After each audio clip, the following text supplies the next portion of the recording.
Hello students, a very good morning.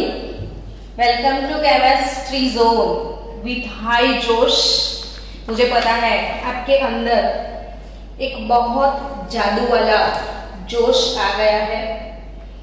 आपने मन में सोच ही लिया है कि इस बार तो टॉप करेंगे, नीट में क्रैक करेंगे, जेई में क्रैक करेंगे, स्कूल एग्जाम भी क्रैक करेंगे, बहुत extraordinary record breaking result लाएंगे, ऐसा आप सोच रहे हो तो thank you very much for me.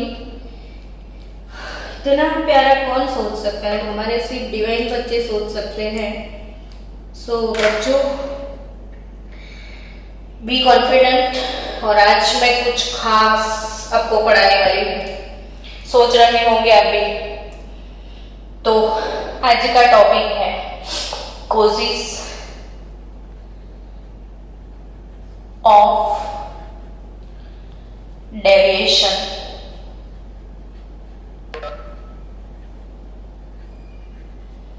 from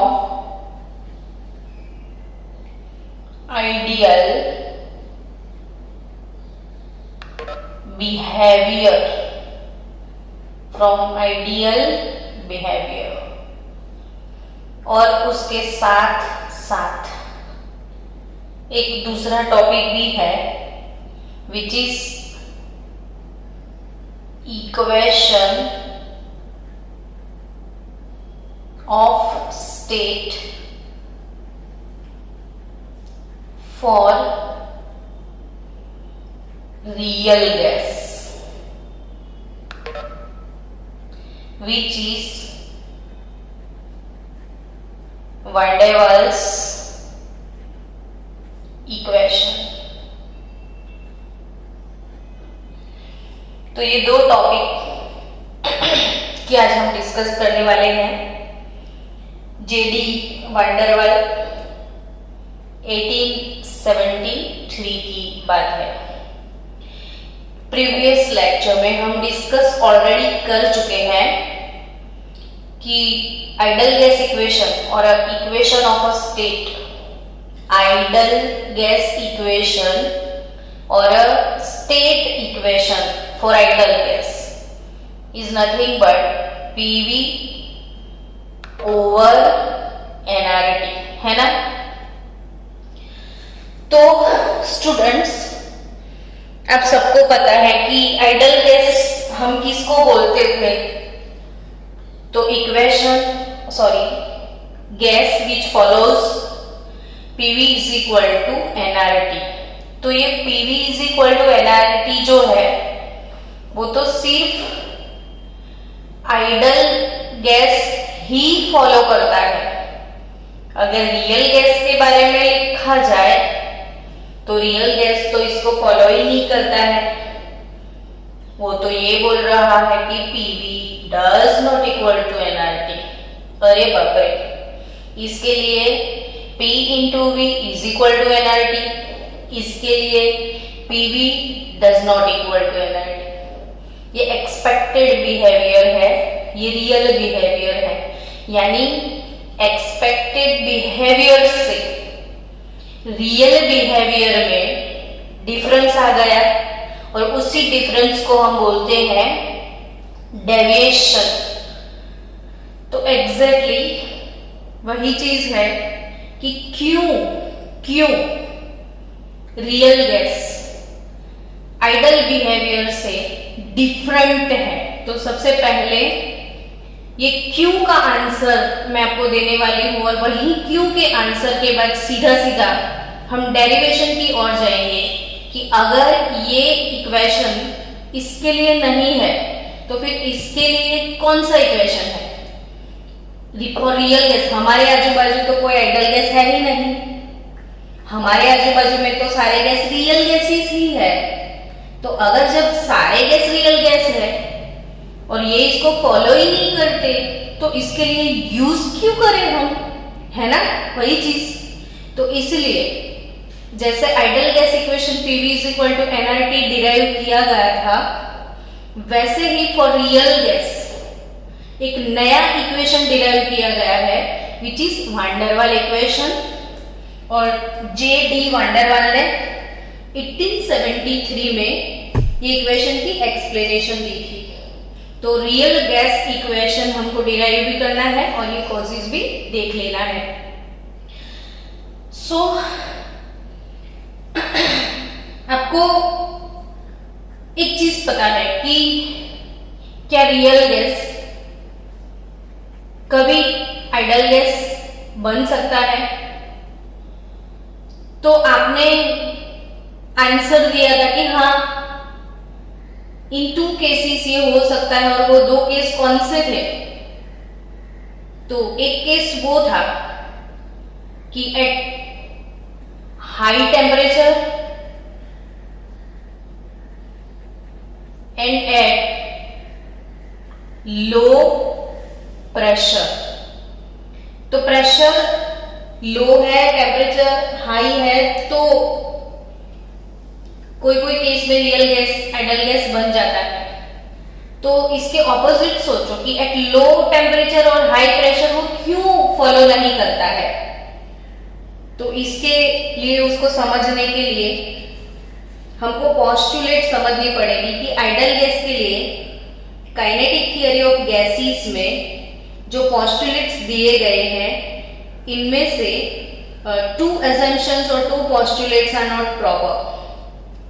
First one is that, I think previous lecture में मैंने इसको थोड़ा explain भी किया था, लेकिन आज का टॉपिक हमें वैसे भी वहीं से शुरू करना पड़ेगा, तो फिर से समझ लो कि the force of attraction, the force of attraction, the force of attraction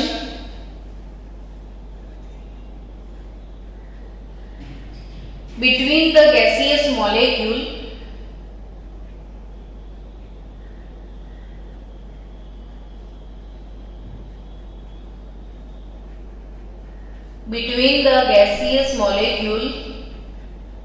आप लिखते भी जाना, साथ में लिख देना पूरी theory, is negligible.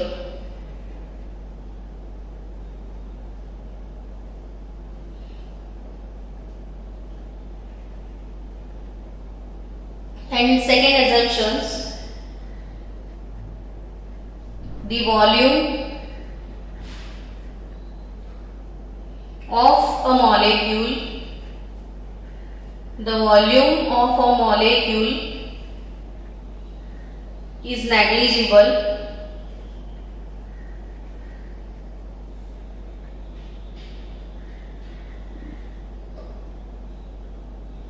compared to total volume of gas,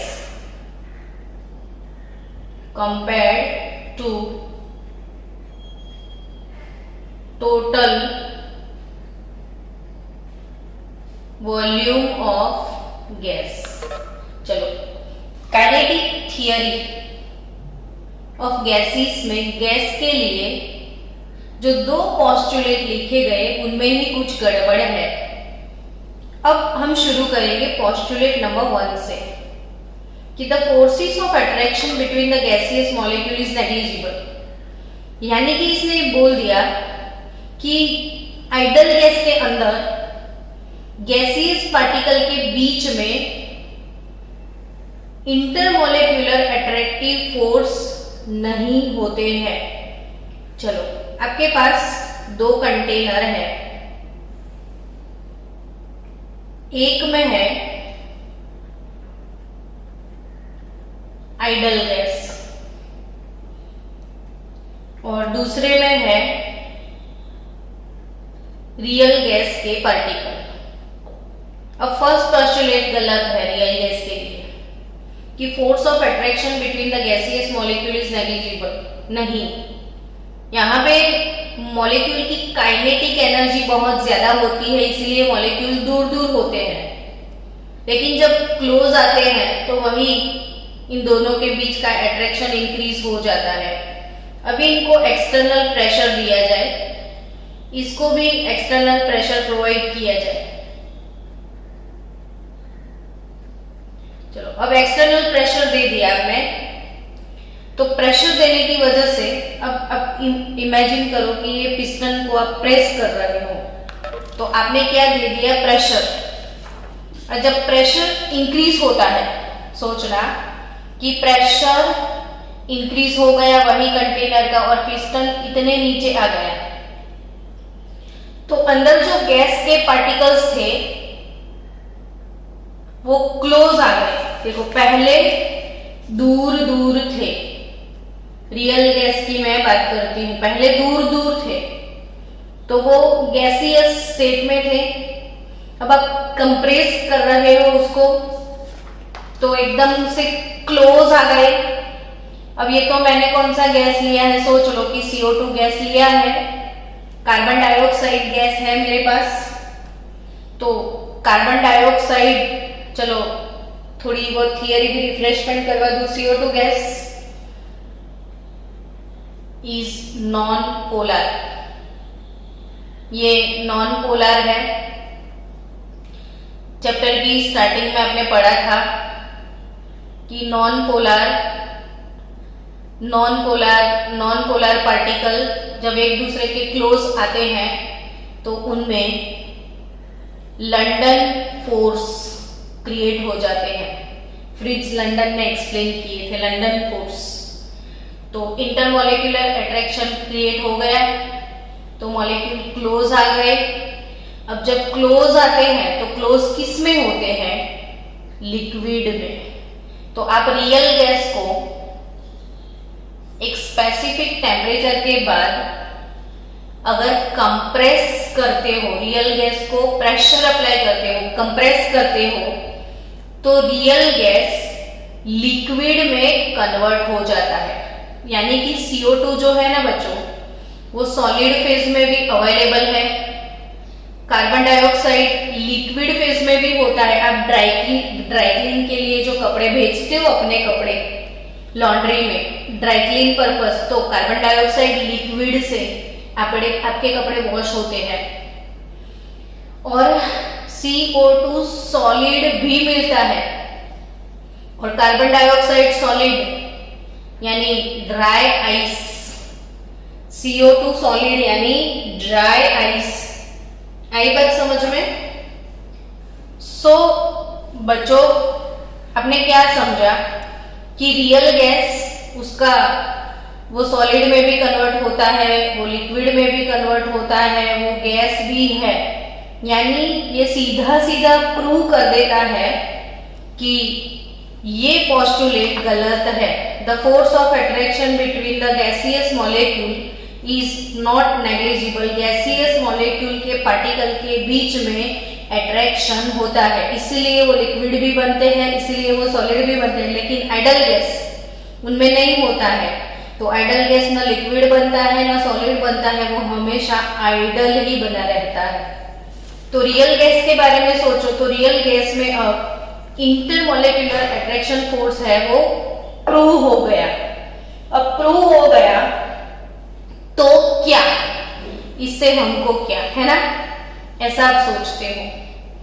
तो अब आपको सीखना है कुछ हटके कि अगर ये प्रूव हो गया, फर्स्ट पोस्टुलेट अगर गलत है और इसको हम रिकरेक्ट करते हैं तो सबसे पहला आपको करेक्शन मिलेगा प्रेशर में। So now correction in pressure आपको पढ़ना है बहुत ध्यान से बच्चों। It's a very very very important topic. फिर बाद में मत बोलना है कि मैडम आपने बताया नहीं था, हमने तो बता दिया, आप सुनते नहीं हो। करेक्शन इन प्रेशर, चलो बड़े ध्यान से मैं क्या एक्सप्लेन करने के लिए जा रही हूं कि ideal gas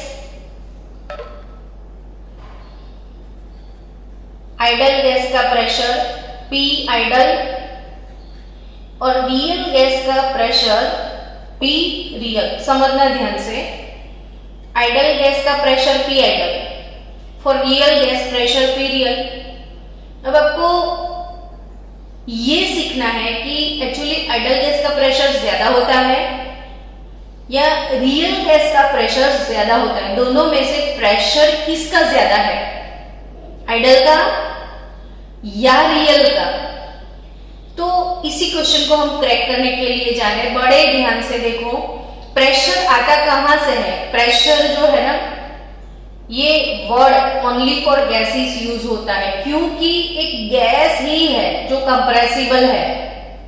solid non compressible है, लिक्विड नॉन कंप्रेसिबल है ऑलमोस्ट। सॉलिड लिक्विड को आप इतना कंप्रेस नहीं कर सकते हो, उस पर प्रेशर का कोई इफेक्ट नहीं होता है। प्रेशर का इफेक्ट अगर किसी पे होता है तो वो है गैस, और प्रेशर अगर कोई करता है तो भी वो है गैस। आपको पेट में कुछ प्रॉब्लम है, पेट में भी अगर एक्सेस गैस बन जाती है तो वो भी प्रेशर से बाहर आती है, सबको पता है। तो वो प्रेशर समझो आप। तो जब एक एक्सपेरिमेंट करना था, एक तपेली में पानी ले लेना, उसको बॉईल करने के लिए रख देना और उसके ऊपर ढक्कन लगा देना। मैंने क्या बोला? तपेली में पानी लो, उसके ऊपर ढक्कन लगा दो और अंदर पानी डाल के उसको बॉईल करना। जैसे पानी के अंदर स्टीम बनती जा रही है, बनती जा रही है, यानी वो लिक्विड से गैस में कन्वर्ट होता जा रहा है। तो गैस का नेचर है कि भाई मुझे फिक्स जगह पे नहीं बैठना है। लिक्विड के जो पार्टिकल है, जो कि काफी काइनेटिक एनर्जी गेन कर चुके हैं, लिक्विड के पानी जो उबल रहा है वो पानी के पार्टिकल है, उनके पास अब काइनेटिक एनर्जी बढ़ती जा रही है, बढ़ती जा रही है, बढ़ती जा रही है, और उनको ऐसा फील होता है अब मैं यहाँ नहीं रहूंगा, मुझे घूमना है बाहर, मुझे तपेले से बाहर जाना है। और सारे मॉलिक्यूल लिक्विड की सरफेस को छोड़ के गैस में कन्वर्ट हो जाते हैं और गैस के पार्टिकल को बाहर जाना रहता है, तो वो ढक्कन के साथ कंटिन्यूअसली कोलाइड करते हैं। पूरी तपेली के साथ ढक्कन के साथ कोलिजन होता रहता है। वो ढक्कन को ऐसे मारते रहते हैं कि मुझे जाने दो, मुझे जाने दो, मुझे जाने दो, बाहर जाना है। और आप ऑब्जर्व करोगे कि वो ढक्कन पूरा जंपिंग जंपिंग जंपिंग जपा करने लगेगा। तो ढक्कन ऐसे कूदेगा तपेली पे, क्यों? कौन उसको कूदा रहा है? तो वही गैस के पार्टिकल जो उसको बोलते रहते हैं कि मुझे जाने दो। यानी आप समझ गए कि प्रेशर कहां से आता है। तो प्रेशर बच्चों, जब कोई कंटेनर में गैस डाल दिया जाए तो वो गैस के पार्टिकल कंटेनर की वॉल से कंटिन्यू कॉलिजन करते हैं और वही कॉलिजन की वजह से प्रेशर बनता है। अब समझना ध्यान से, नहीं समझ में आए तो वीडियो दोबारा देखना, एक बार देखना, दो बार देखना, वर्ड्स मेरे सुनना, समझ में आ जाएगा। ये एक कंटेनर है फॉर स्पेसिफिक वॉल्यूम V। इधर एक पार्टिकल है गैस का, रियल गैस का। अब रियल गैस का पार्टिकल अकेला तो नहीं है, उसके आजू बाजू में और भी बहुत सारे पार्टिकल्स हैं गैस के। तो ये जो एक मेन हीरो पार्टिकल को आपने टारगेट किया, as we know that first postulate, there are not intermolecular attraction forces are present in gaseous phase, but in real gas we consider there must be intermolecular forces. So अगर हमने assume कर लिया कि यहाँ पे इंटरमोलेक्युलर forces है, तो कोई एक मॉलिक्यूल को टारगेट करो, तो ये मॉलिक्यूल को ये दूसरे मॉलिक्यूल की अट्रैक्शन फील होगी, ये वाला मॉलिक्यूल इसको अट्रैक्ट करेगा, ऐसे ये इसको अट्रैक्ट करेगा, तब ये वाला यहाँ पे अट्रैक्ट करेगा, ये यहाँ पे अट्रैक्ट करेगा, यहाँ पे हर जगह पे उसको अट्रैक्शन फील हो रहा है। इसको ये भी खींचता है, इसको ये भी खींचता है, सब जगह से, ऑल डायरेक्शन से उसको इक्वल खींचाई मिल रही है, ऑल डायरेक्शन से, यानी ये सारे बैलेंस्ड फोर्सेस है। तो ड्यू टू दैट ये कहाँ शिफ्ट होगा? तो ऑब्वियसली आप सोच सकते हो, ये खींचता है उतना ही ये खींचता है, तो कहाँ से? कहीं भी नहीं जाएगा, यानी इसको हर जगह से फील हो रहा है अट्रैक्शन। तो इसका मूवमेंट कोई पर्टिकुलर डायरेक्शन में पॉसिबल नहीं है। अब ये घूमता घूमता घूमता ये वाला पार्टिकल क्योंकि गैस के पार्टिकल तो घूमते रहते हैं। तो ये कंटेनर की वॉल साइड आया कि भाई मुझे कोलाइड होना है, कंटेनर की वॉल के साथ कॉलिजन करके उसको प्रेशर पैदा करना होता है। अब जैसे ही वो कंटेनर की वॉल की तरफ जा रहा है, जैसे ही वो कंटेनर की वॉल की तरफ जा रहा है, तो उस वक्त यहीं से उसको कोई खींचेगा, यहीं से खींचेगा, इधर खींचाई, इधर खींचाई, इधर खींचाई, बट नो खींचाई अदर साइड। यानी अब क्या हुआ, एक साइड की खींचाई है, दूसरी साइड की खींचाई कट हो गई। इस वो जा रहा है, ये वॉल के साथ कोलिजन करने के लिए, कोलाइड होने को जा रहा है, लेकिन ये लोग, ये उसके फ्रेंड एक कुएं में गिरना चाहता है, लेकिन सारे फ्रेंड मिलके उसको वापस खींच लाते हैं, तो पार्टी कुएं में नहीं गिरेगी।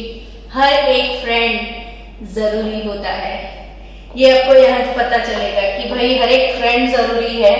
पार्टी को कूदना है कुएं में, लेकिन सारे फ्रेंड अपने अट्रैक्शन की वजह से, भैया मत जा बेटा, इधर आ जा, नहीं कूदना है, दो झापट मारूंगा, लात पड़ेगी, सब लोग मिलके अपना अपना फोर्स इसको दे रहे हैं। तो ये पार्टी जो यहाँ कोलाइड होने के लिए जा रही है, इस साइड अब कोई फ्रेंड्स नहीं है कुएं में, इस साइड सारे फ्रेंड्स ने मिलके इसको वापस बुला लिया। तो जो कॉलिजन थे, ये कंटेनर की वॉल के साथ जो कॉलिजन होने वाले थे, और जो प्रेशर आइडल गैस पैदा करता है, वो प्रेशर ये रियल गैस पैदा नहीं कर पाता है। अगर आइडल होता तो ये कोई अट्रैक्शन नहीं होता, तो वो कंटिन्यूअसली धार धार धार धार ऐसे इस वॉल के साथ कोलाइड होता रहता, लेकिन नहीं हो रहा है due to that forces. So real gas का जो प्रेशर है वो डिक्रीज होता है। तो ये चीज एमसीक्यू में भी आती है। मैं एमसीक्यू का शीट पूरा एक भेजने वाली हूँ, तब पता चलेगा आपको कि इसमें से इतने सारे 50-60 एमसीक्यू सिर्फ एक टॉपिक से निकलेंगे, 50-60 एमसीक्यू। तो पी आइडल और पी रियल का जो रिलेशन है याद रखियो, P idle is always greater than P real. P idle is always greater than P real. Hence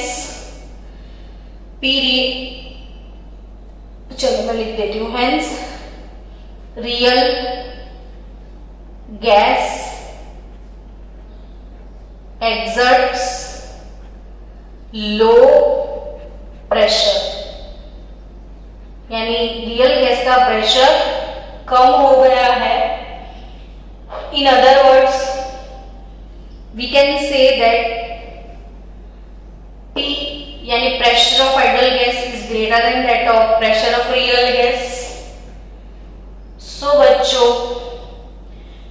अब करें तो करें क्या, हम तो कुछ और सोच के बैठे थे, यहाँ पे कुछ और हो गया, गैस का प्रेशर डिक्रीज हो गया। सो टू ऑब्टेन, अब क्या किया जाए, real gas exert low pressure, ये डिक्रीज हो गया। सो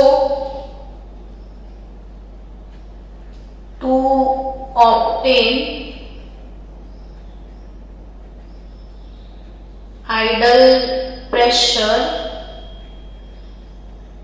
रियल गैस का प्रेशर डिक्रीज हो गया, तो आइडल प्रेशर आपको ऑब्टेन करना है, तो some correction is required in measure pressure. Some corrections is required in measure pressure. बच्चों ये क्या बोल गया, तो आप समझो कि हमको तो P और V का मल्टीप्लिकेशन NRT के इक्वल बनाना है। हमारा गोल ये था कि ये दोनों इसके बराबर हो जाए, लेकिन ये तो डिक्रीज हो गया। तो अब डिक्रीज हो गया तो कैसे चले, तो उसको इंक्रीज किया जाए, उसको इंक्रीज किया जाए। समझो, करेक्शन इन प्रेशर ये प्रेशर जो है वो डिक्रीज हो गया और इसी प्रेशर को करेक्ट करते हुए इंक्रीज करना पड़ेगा। फिर से ध्यान से पढ़ो, real gas exert low pressure, so to obtain ideal pressure कम हो गया, उसको पुशअप करना है। So to obtain ideal pressure, some correction is required in measure pressure. So if correction factor, if correction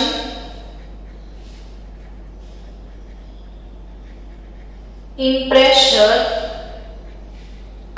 P dash, so now corrected pressure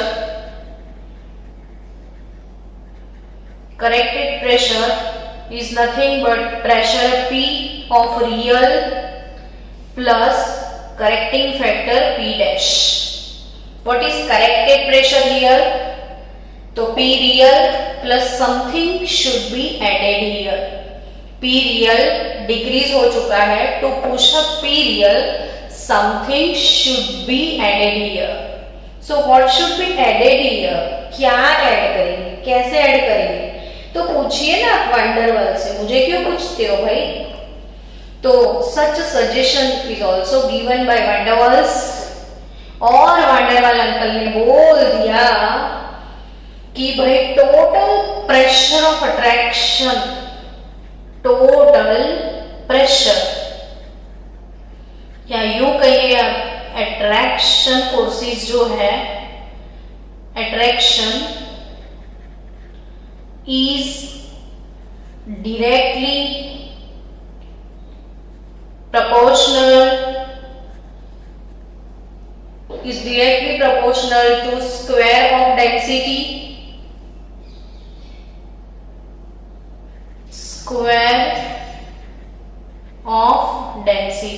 अच्छे से लिख लेना। हाँ, सारी चीजें बुक में आपके लिए तो मैं लिखने की मेहनत करती हूँ। So corrected pressure P real or something should be added there, P plus P dash. So total pressure is directly proportional to square of density. So बच्चा लोग P dash proportional to square of density according to suggestion of van der Waal uncle. अब density क्या होता है? तो density is nothing but mass by volume.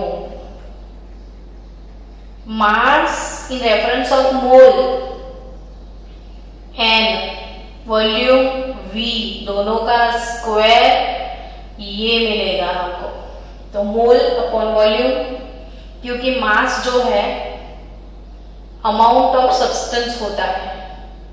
मास क्या होता है? अमाउंट ऑफ सब्सटेंस, और अमाउंट ऑफ सब्सटेंस का यूनिट, ऐसा यूनिट मोल होता है। So n square by V square. So P dash proportionality अगर हटाते हैं तो कोई कांस्टेंट डालेंगे, तो a n square by V square. P dash is equal to a n square by V square. So pressure मिल गया हमको कि नाउ करेक्टेड प्रेशर क्या है? P real plus a n square by v square. Done.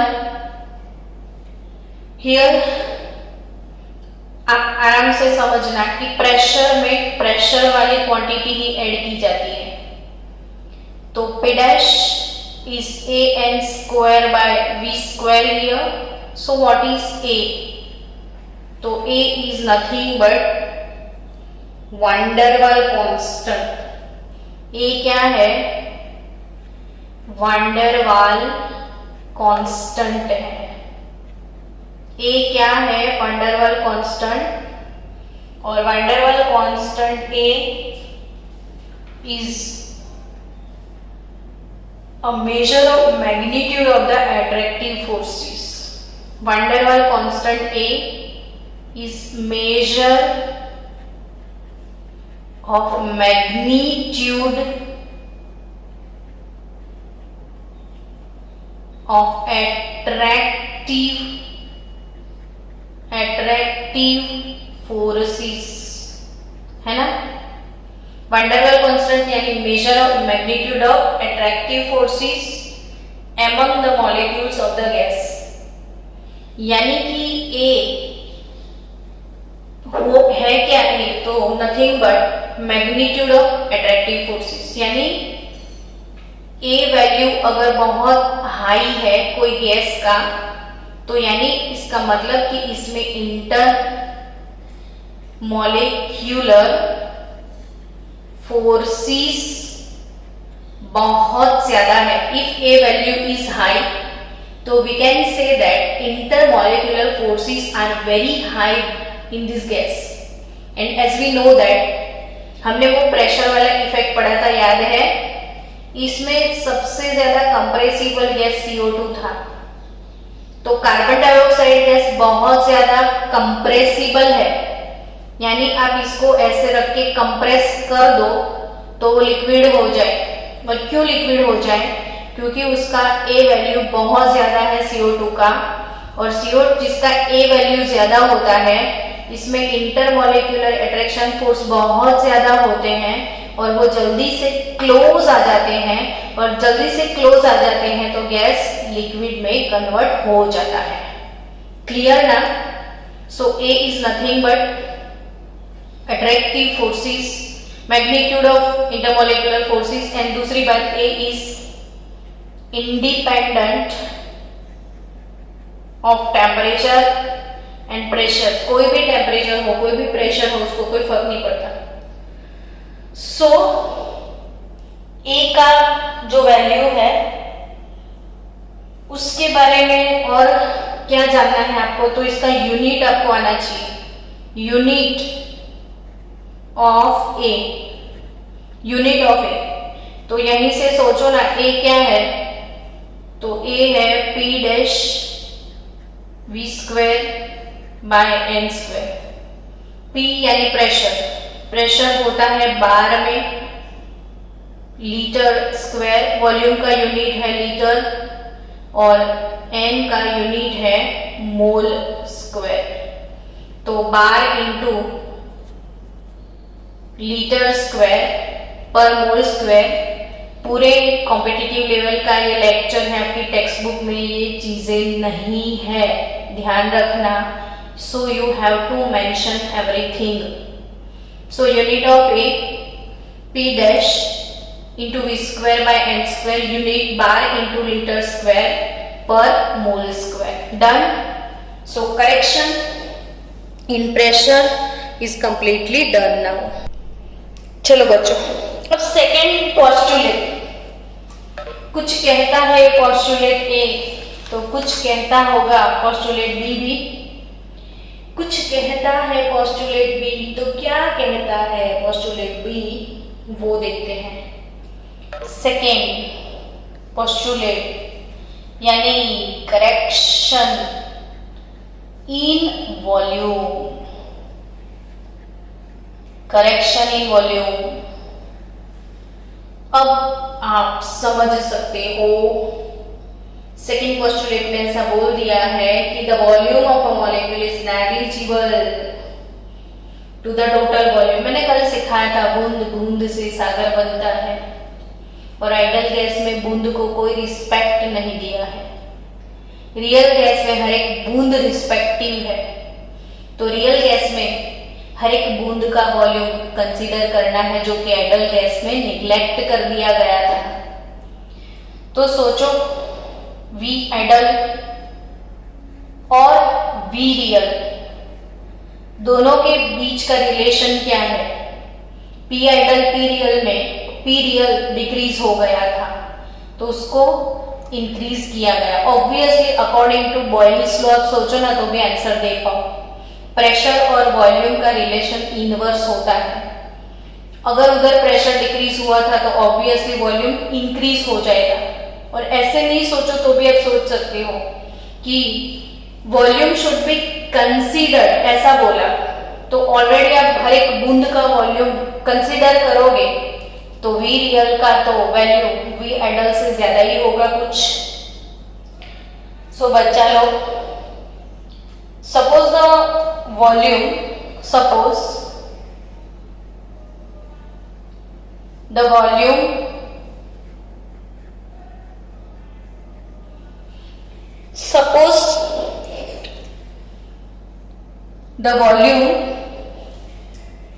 occupied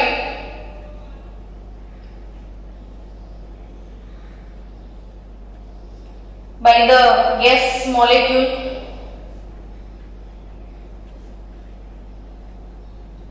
इसीलिए मैं लिख रही हूं कि नहीं है टेक्स्ट बुक में, तो आप पूरी चीजें फिर मेंशन कर लो, फिर कहाँ ढूंढोगे पढ़ने के लिए। तो suppose the volume of occupied by the gas molecule is V, है ना। So when the molecules are moving and when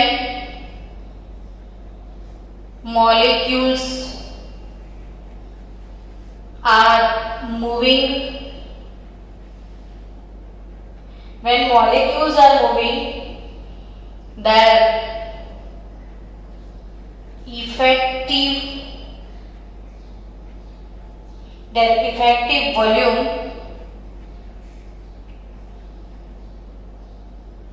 is four times the actual volume. पहले लिखो, मैं धीरे धीरे आपको समझाती हूँ क्योंकि आपके पास ये थियरी है नहीं। Suppose the volume occupied by the gas molecule V, चलो एक छोटी सी बूंद है ये वाली और इसका वॉल्यूम V है, बट एक्चुअली ये स्टेडी नहीं है, ये कंटिन्यूअसली ऐसे मूविंग है। तो अगर ये मूव करता है तो इतना स्पेसिफिक स्पेस नहीं कवर करता है, उसके आजू बाजू का स्पेस भी कवर कर लिया इसने, देखो। इसलिए बोला कि व्हेन मॉलिक्यूल्स आर मूविंग, ऐसे मूव करते रहते हैं, their effective volume is 4 times the actual value. यानी जब मॉलिक्यूल मूव करते हैं तो उसका जो इफेक्टिव वॉल्यूम है वो रियल वॉल्यूम से 4 टाइम्स ज्यादा होता है, जबकि आइडल गैस में तो उसको निग्लेक्ट कर दिया। रियल गैस में उसको कंसीडर करके भी ये बोला कि ओरिजिनल से भी 4 टाइम्स ज्यादा है ये वॉल्यूम। बाप रे बाप। सो इट इज 4V, ऐसा हम बोल सकते हैं। It is actually a 4V, 4 times greater than that of real volume. So for 4V we can take new van der Waals constant B as for volume of 4 times more। तो जो volume increase हुआ वो increasing factor को हमने B से mention कर दिया। सो B is called nothing but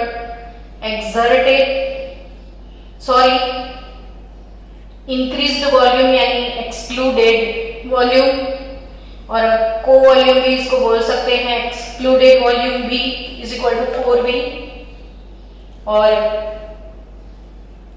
just it is for only 1 mole.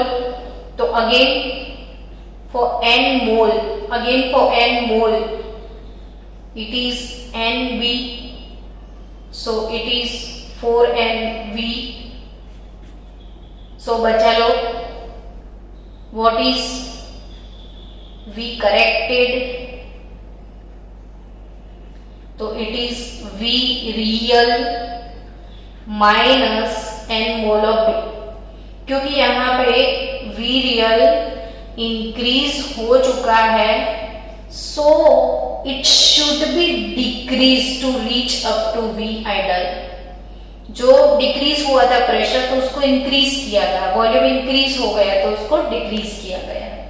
तो V real minus NV। so now we can say that the van der Waals equation for real gas equation P plus AN square by V minus NB is equal to nRT। so So what is van der Waals gas equation? I think it's done. बच्चों समझ में आया? बोलो yes. समझ में आया बच्चों?